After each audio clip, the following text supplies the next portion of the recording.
brought back to the fold, it wanders until it perishes, and many souls go down to ruin for what want of a hand to reach out to save.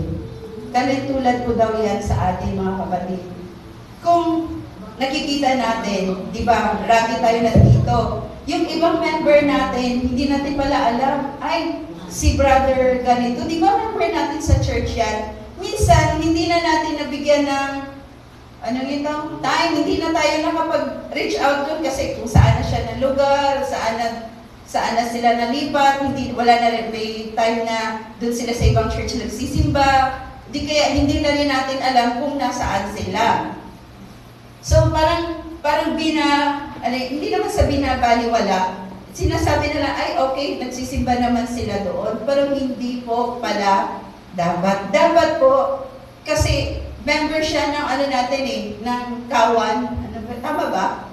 Kawan natin dito sa Western siya. So dapat po hanapin natin siya kasi hindi natin alam, baka iniisip natin, baka sa ibang church nagsisimba, o di kaya nag-wonder na pala siya sa ibang iglesia. So sabi po, pag pinabayaan lang natin yung isang tupa na yan, gagala-gala lang dyan, hindi natin malayan na pasama na siya o di kaya totally na talaga na siya ay mawala. Gaya din daw po yan sa ating members. So kung meron po tayong members, hopefully magawa na po natin ngayon, magpapaskil tayo dyan. Kung nakilala po natin o kung naapag-alaman natin kung saan siya, try po natin na mag-reach out ng hand sa kanya, kumustahin. Kasi alam natin mga kapatid, iba-iba yung nature ng tao. Merong tao na, hindi ako tumusimba kasi parang hindi naman nila ako naalala. Meron lang parang nag-aantay lang na,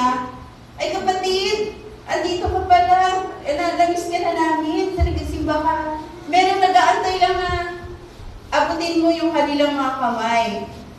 So sabi po, we should try to reach out ng mga members natin na wala dito o hindi natin na kasama. Kahit ano pa kung saan pa po sila. We can reach out them through social media or saan pa pong paraan.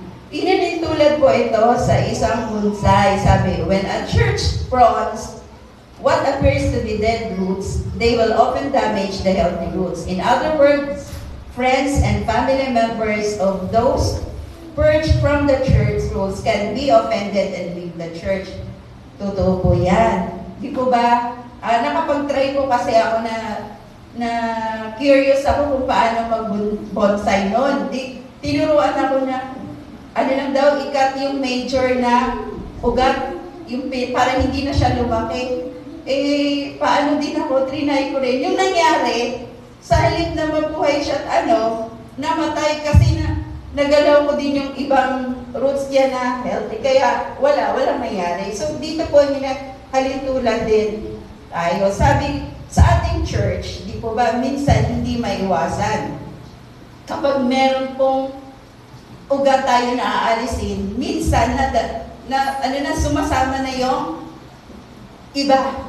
Kasi, syempre, kung isang puno yan, yung ugat na yan, sasama talaga. Kung isang family, inalis natin yung isang member, sasama talaga yung ibang members ng family. So, yung totally siya na mamatay, mawala. So, kapag ang iglesia ay nag-alis ng mga ugat na